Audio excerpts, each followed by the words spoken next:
The duty of the judiciary is to remain neutral and uphold justice, not push political or ideological agendas. But more and more, it's becoming clear that even our highest courts are influenced by left-wing ideologies. When the judiciary bends to politics, the rule of law is naturally at risk. So when did impartiality become a thing of the past? Canada's highest court has recently raised eyebrows in what seems like a very biased and partisan decision.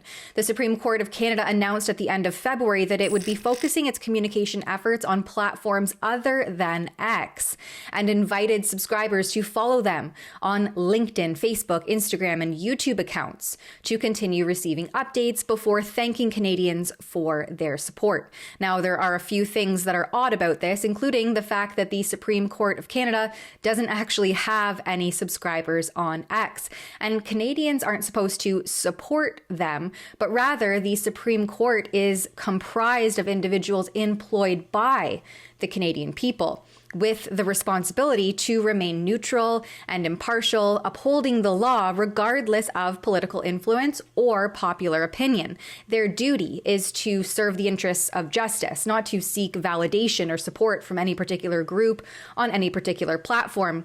And we, the people, support them, not the other way around. The Supreme Court also made this announcement without explaining why or even offering any form of an explanation for abandoning their X account suddenly.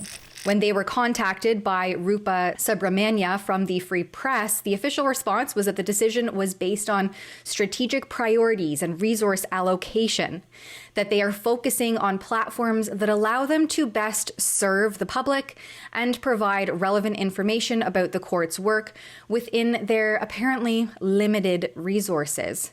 And yet, as published by the National Post under Chief Justice Richard Wagner, the Supreme Court of Canada has become an institution obsessed with publicity, which is why its decision to leave Twitter/X, where it has the strongest following, is clearly a political move and an inappropriate one, considering the court's supposed commitment to neutrality. Now, the move to disavow X highlights something far deeper than a simple social media update, especially since the Supreme Court of Canada, like all courts, is supposed to serve as an impartial body. But increasingly, we are seeing a shift where even the highest courts are influenced by left-wing ideologies. And more, it's not just a few misguided decisions, but rather the essence of justice itself. Remember, no one is supposed to be above the law, but what happens when the law is captured by ideological agendas? When the very institutions meant to safeguard fairness begin to bend to political pressures, compromising the rule of law itself. The between the lines message made by the Supreme Court, I think, is pretty clear. Their ability to remain neutral is being compromised. Interestingly, just a week before the Supreme Court left X, the Advocates Society, which is traditionally a strong advocate for the independence of the legal profession, also announced they would be leaving the platform, perhaps inadvertently paving the way for the Supreme Court's decision to follow suit. All of this timing is pretty curious, given that just last week, the Canadian Bar Association president, Lynn Vickers, issued a statement on threats to the rule of law, courts, and the legal profession. Now, as the voice of the legal profession in Canada, the Canadian Bar Association, the CBA, says it stands firm in support of the rule of law, judicial independence, and the right to counsel, principles that are fundamental to any democracy. They further that they are increasingly concerned about growing pressures on courts and legal professionals in the United States, including political attacks on judges and lawyers, challenges to judicial independence, and actions that risk eroding public confidence in the legal system. I guess that hasn't already kind of happened. The CBA believes that a strong, impartial, and independent judiciary is essential to ensuring that laws are applied fairly and that democratic institutions function effectively. They ultimately issued this statement alongside the American Bar Association and colleagues in the U.S. legal community who are working to uphold these foundational principles in the face of unprecedented challenges. Meanwhile, the American Bar Association recently reaffirmed its commitment to defending the independence of judges, the rule of law, and the separation of powers, but says that government actions evidence a clear and disconcerting pattern. If a court issues a decision this administration does not agree with, obviously referring to Trump, the judge is targeted.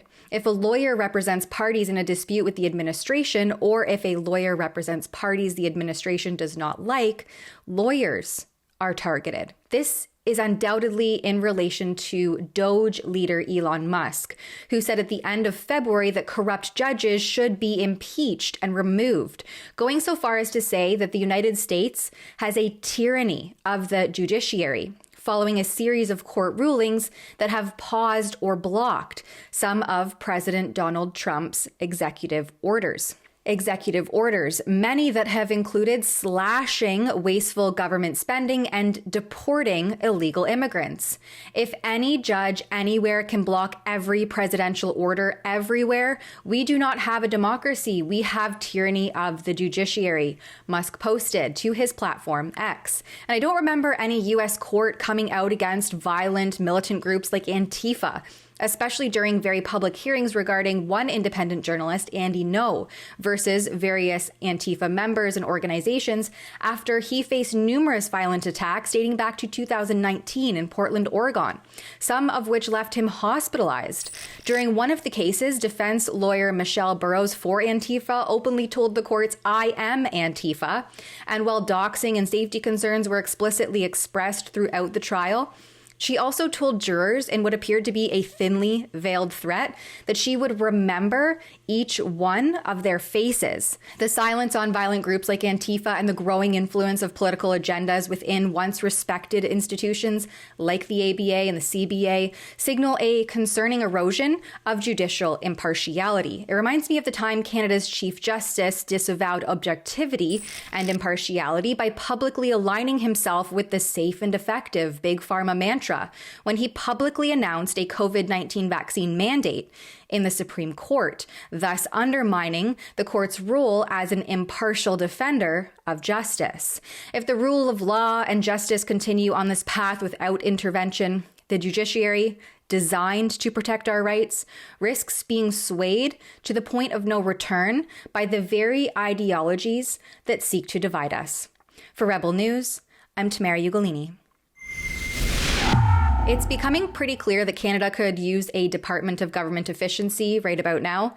Imagine all the corruption, kickbacks, and abuse of taxpayer dollars they would find. If you agree, please sign and share our petition at dogenorth.com. That's DOGE North.com.